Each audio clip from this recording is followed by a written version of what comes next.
Praise the lord. దేవుని నామానికి మహిమ కలుగునుగాక. ఈరోజు దేవుని వాగ్దానము, మనకు ప్రభువు ఒక్కడే, ఆయన యేసుక్రీస్తు. ఆయన ద్వారా సమస్తమును కలిగెను, మనము ఆయన ద్వారా కలిగిన వారము.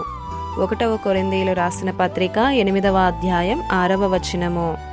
ఈ నూతన ఉదయమును చూసే కృపను ఇచ్చిన దేవాతి దేవుడు, మహోన్నతుడు, సర్వశక్తుడైన యేసుక్రీస్తు శక్తిగల నామములో ఈ వాగ్దానం వింటున్న ప్రతి ఒక్కరికి వందనములు తెలియజేస్తూ ఉన్నాను.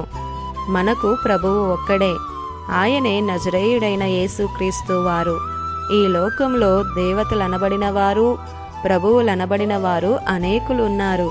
కానీ వారందరూ ఉన్నను, మనకు ఒక్కడే దేవుడు. ఆయన నుండే సమస్తమును కలిగెను, సమస్తమును సృజించెను. ఆయన మనలను తన పోలికలో మనలను నిర్మించుకున్నాడు, తన పోలికలో తనకులాగా జీవించాలని. కానీ లోకపు తీరును వదిలి రాలేక సృజించిన సృష్టికర్తనే మరచి ఈ సృష్టిని పూజించుట సమంజసమా? ఈరోజు సజీవులుగా ఉన్నాము అంటే అది దేవుని ద్వారానే. నీ జ్ఞానమో నీ తెలివో అని అనుకుంటున్నావా? ప్రియ సహోదరుడా, సహోదరి, నా దేవుడు నీ సంతోషానికి మూలమై ఉన్నాడు. నీ ఆరోగ్యానికి కారణం ఆయనే. నీ నమ్మకానికి ఆధారమై ఉన్నాడు. నీ జీవితానికి ఒక అర్థం ఆయనే.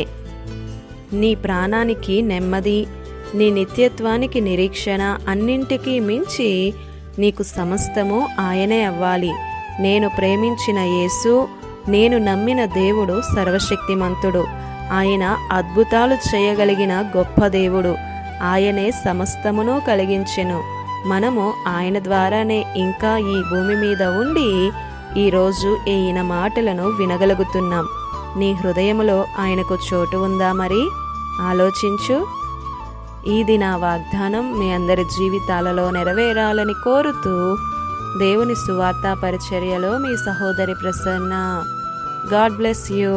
ఆమేన్.